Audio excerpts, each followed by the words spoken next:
Good morning, or good afternoon, or good evening, from wherever you're watching from. It's not really weird that I wake up with, a scripture or like just an in-depth kind of teaching that has gone on through the night. My husband's father in the Lord said he attends some of his greatest schools when he's asleep. I feel like that happens with me as well. I woke up thinking about three people, three good people. God help me to be able to communicate this truth and his thoughts rightly. I woke up thinking about Ruth, Naomi, and Oprah. And just in case you know this story, it's beautiful, but can you just listen like you've never heard of it? Moving on, a woman named Naomi was married to a man, a Jewish man. They had two sons. There was famine in the land, in Israel. And so they moved to Moab, where there was food, at least to eat, so they don't die. Whilst in Moab, these two sons married two Moabite women, one Oprah, one Ruth. And the cause of their being in Moab, the husband dies. The two sons die, leaving Naomi with these two women. She has no sons to give them anymore. I mean, girls, you came into my life because I had something to give. Please hear with 2 ears. I don't have anything more. I don't have anything to give. I had two sons to give you. I don't got them anymore, okay? And I'm going back to my land. So girls, it makes sense to go back to your father's house. There's nothing binding you. No children, no sons, no marriage. There's even nothing binding you to me anymore. So go back home. And both of them said no. Hell to the no. We ain't going nowhere. They said no. And she was like, please. I'm sure she was thinking how much of a burden it is because, I don't even know what I'm going back to. I left my land a married woman. I'm going back unmarried. I left my land with children. I'm going back without children. I'm literally just empty. There is nothing more to me apart from me. Can you just go back home? You have something there. And she insisted. And one of the girls took a real look deep at things and said, okay, I'll go. Well, I salute her courage, And she left. And she turned to Ruth and looked at Ruth and said, what is this now? Just go. Ruth looked at Naomi. She said, Ma, wherever you go, I will go. Your people will be my people. Whether you have people or you don't have people. Whoever you have will be mine too.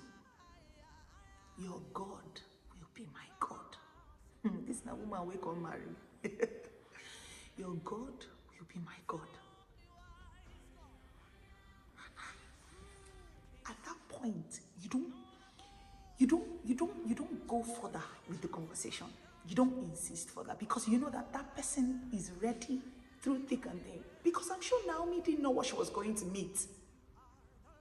I'm going back without a husband. I don't even know whether I have anybody who is going to take me in, maybe a house to stay. I've been away for years. What do I have left? She didn't So Ruth, one young girl that can go and find her life. As a young girl, she can go and find her life. She can find another husband. Why are you holding on to this old woman that has nothing to offer? Even if she gives birth again, how long are you going to wait to marry the one that she just gave birth to? What are you doing, Ruth? Be smart. Be logical. No, we don't follow God by logic. We don't follow God by reason. We follow God by revelation. That brings me to a very important question. Are you in that commission or in that organization? Are you there by relation or are you there by revelation? Are you loyal in quote or supportive or staying put because the pastor is your husband? Are you supportive because the leader is your friend? Are you supportive? Are you there because the leader is providing? Why are you there? Are you in that relationship by revelation? If the leader of this organization weren't your uncle, if he wasn't your friend, if he wasn't your husband, will you be here? Will you have this level of supposed loyalty? Because you see, that loyalty is going to be tested with time. I used to say that there are two major things that reveal people's nature, reveal who people are. Situations and circumstances, you know. When things are going well, how are people? Check. When things are not going well, abundance, lack, health, wealth, all these reveal people's true nature, you know. For better, for worse. When it's better, how are some people? When it's worse, how are some people? Some people drop out and cave in under circumstances, situations. Now, next to that reveals people's true nature is time. Time is a real revealer. Some people's threshold is 2 weeks. They can take anything, pour it on them. They can take pain, they can take rebuke, they can take whatever for a maximum of 2 weeks. After that, they're up and leaving you. They're going. And so you see Naomi and Ruth. Circumstances, they didn't cave in. Husband has died. They don't care. They're staying. It didn't shift their loyalty. And you would think these two people are the same people. They have the same level of commitment because nothing shook them. They still remained. Wow. Then time passed. After the two sons had died, years passed. Years. I don't know how many years, but it was a long time. And those two girls still stayed with their mother-in-law who had nothing to offer. Come on. Time is a real deal. Some people's span is 1 year, some is 2 years, some is 3 years, some 10 years, some 40. You would think that somebody who has passed the test of time has passed the test indeed. And with all that time that has passed, you would look at these two girls and say, oh my God, these two girls have the same level and depth of commitment to Naomi. There is another level. Freedom. Freedom is one of the greatest revealers. I just found out this morning. You see, you can feed a dove and feed a raven. You can clothe a dove and clothe a raven. You can care for a dove and care for a raven. They can be with you in time. What is going to reveal the one that is a dove and the one that is a raven? It's freedom. Set them free. The dove will come back. The raven will find their way. They will do that which was always in their nature to do. It's never to come back. They never had that loyalty. Sometimes they stayed because other people stayed. Sometimes they stayed because they didn't know how it was going to be viewed. Sometimes they stayed because they had already stayed long enough and they don't know where to start from outside you. But when you say, you can go, they go. It's shocking because God even did that to Moses. I mean, I think he does that to everyone at some point in their training. You know what he told Moses? He said, you know, one of the greatest prayer points that you have is to go to Canaan. I'm paraphrasing. That's not what God said. But of course, this is the backstory. One of the greatest heart cry of Moses was to take these people into Canaan, for goodness sake. This thing in the wilderness, it's just taking so long, you know? And that was one of his prayer points. I'm sure that was one of the things that, and I think God looked at that whole thing and looked at Israel too. You know what he told Moses? He said, okay, this is what it's going to be. You guys go. I'm going to send you angels. I mean, I'm paraphrasing again. I can't be dramatic. Fiery angels. They're going to keep guard over you guys. They're going to lead you in the way that you will go. They'll take you into Canaan. Excuse you, did you hear what I said? God said, I'm going to give you the miracle. That miracle that you want, I'm going to give it to you. I'm going to give you that baby. I'm going to give you that husband. I'm going to give you that. I'm going to give you what you want. That thing that you've been praying for, I'm going to give it to you. But you're not going to have me in it. He told Moses, go. He said, but me, I'm not going. I'll stay back. But you guys go. Pillar of clouds will go with you. Pillar of fire, everything. Science will still be following people. You'll still be able to do miracles. Of course, angels are going with you. You will still do the miraculous. He said, go. I'm sure Moses said he never reached like that. Say how they pray for miracle, no means they don't reach like that. He never reach. I'm sorry to our audience abroad. I'm trying to say it is not enough. That breakthrough is not enough to cut me off from the source of it. Keep the breakthrough. Keep me with the source.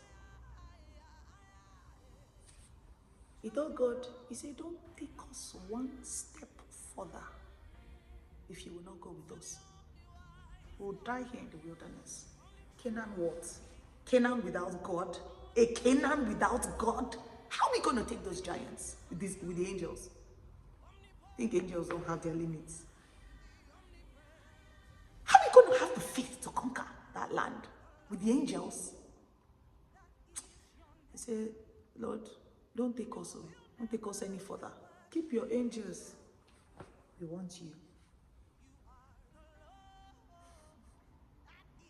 If God gave you that option, what would you say?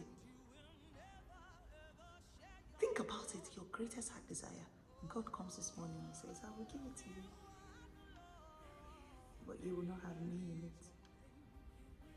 What would you say? Can God set you free from himself and you'll be okay?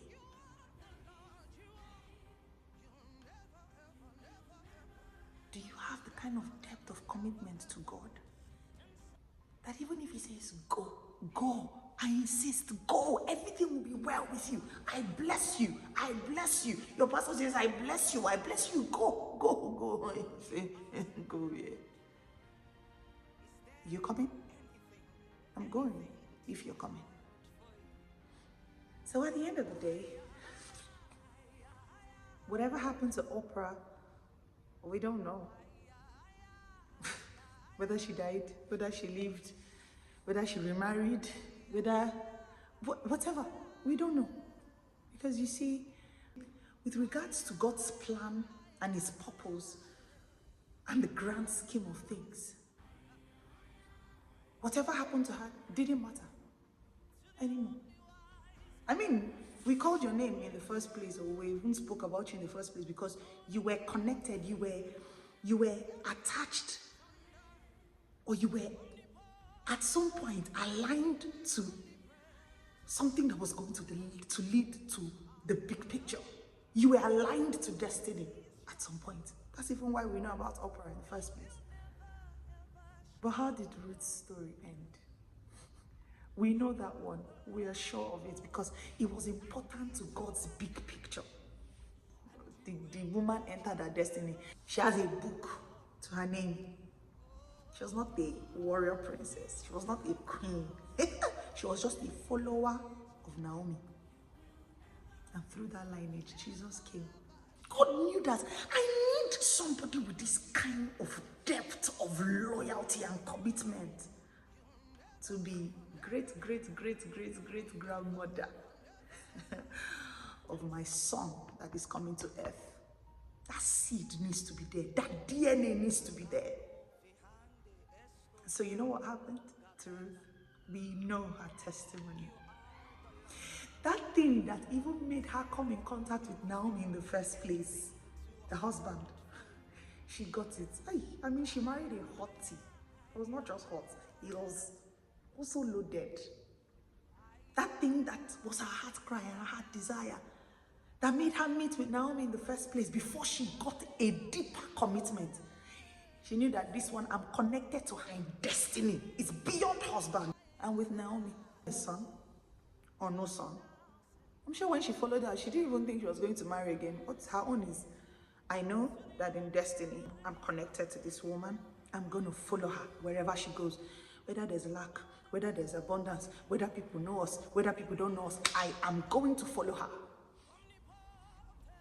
And that's how her life spoke, and her life story spoke. She married a hot guy, rich guy. I mean, time doesn't reveal an Oprah and a Ruth. Freedom does. Don't walk yourself out of God's grand scheme of things because you don't have a revelation of who God has sent to you. God bless you.